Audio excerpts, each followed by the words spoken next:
to don't drop that book. One of the ways to know people that have future, hear me, is that the book in their hand is opened. The book in their, you must, not only that you have book, you, excuse me, let me ask you to listen. I have never seen a great woman that doesn't have book. You have bag, you have your car, there's no book there. No, you're not great. Because everything about future is all about book. When you hear third testament, you're talking about book testament. When you're talking about lion, you're talking about living word. There is nothing else. I said there is no rich man out of the richest men of the earth. There is none of them that doesn't know book. Why Africans are not, when they are counting Dangote them, even Dangote them are already of book. They can't Dangote them when they are counting 100. When they are counting the first 10, first 20, they don't count an African man. I say when they are counting the first 10, first 20, no, they don't count an African man now. It's when they want to count up to 100.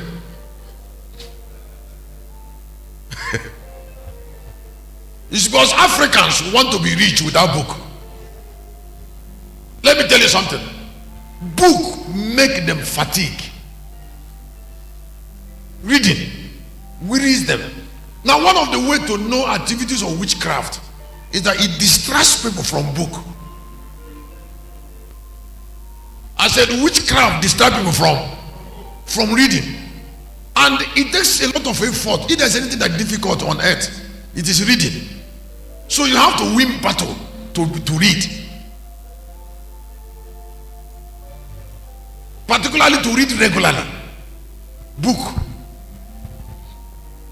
He said to Joshua, he said, if you meditate on the book day and night, that means the book is everything. I said the book is everything in prosperity. That's why he said do it day and night, because it is what? It's everything. Please, I don't want, because I'm talking about money. It is with me in mandate to command sand to turn into gold, and the ability is in word. I said the word. The ability to turn sand into gold is a word ability. So he said, Joshua, you will do it day and night. And when to David, he said, you will do it day and night in Psalm 1. He said, then you shall bear fruit. That means if you are not bearing fruit, then there's no book in your hand.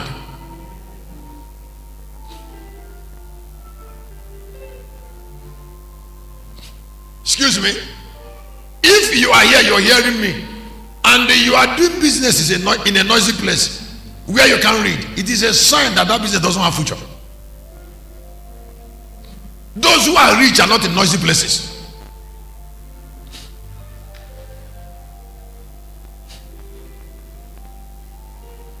I said those who are not, no, they are in a place where they think. You see, because prosperity is a revelation. It's not a hard work.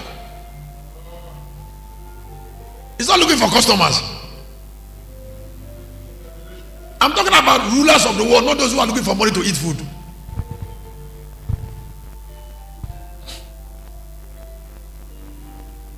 So if you don't have money, then you don't have the word of God. It's as simple as that. Then the word of God is not in your mouth. Now, but if you put the word of God in your mouth, then money will come to you. Let me say, can I say, if you put the word of God where? Then the money will come to you now. All who are rich put the word of God where? In their mouth. I say, may the word of God be in your mouth. And it is, and that's why I said, you can avoid the pain of lack and poverty. I said, you can do what? Can you say, I can avoid the pain of lack? And now, why I brought pain of lack and poverty is because some people don't know that poverty and lack generate pain.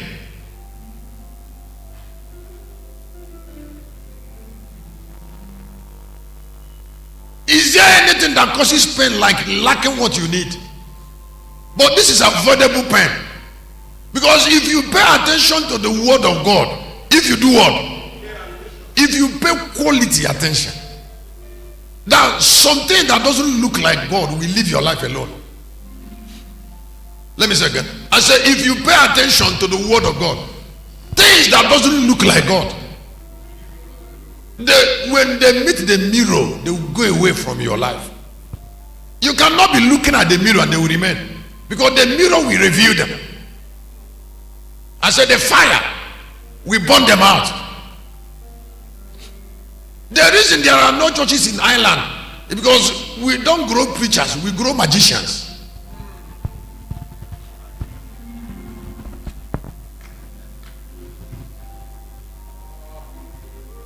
Why will you trifle with a man that subject you to the shadow of the Almighty? Let me explain something. When Moses came into Egypt, came into Egypt to emancipate the people of Israel, he came with God.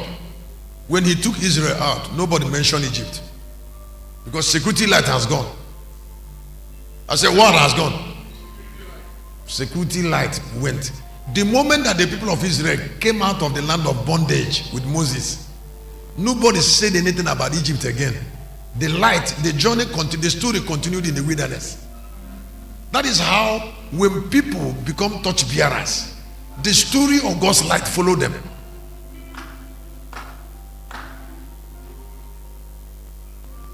You cannot, you don't pray for the presence of God to deal with poverty when the word of God is in you in abundance. And do you know what it means to let it out? You're going down street, you enter that place, you're selling flour. You told the boy, sir, listen, you don't know me. I'm a messenger of God. I have power to change your life if you pay attention to me. Have you ever had boldness? You quote Joshua 1:8 and Psalm 1:1 and 3.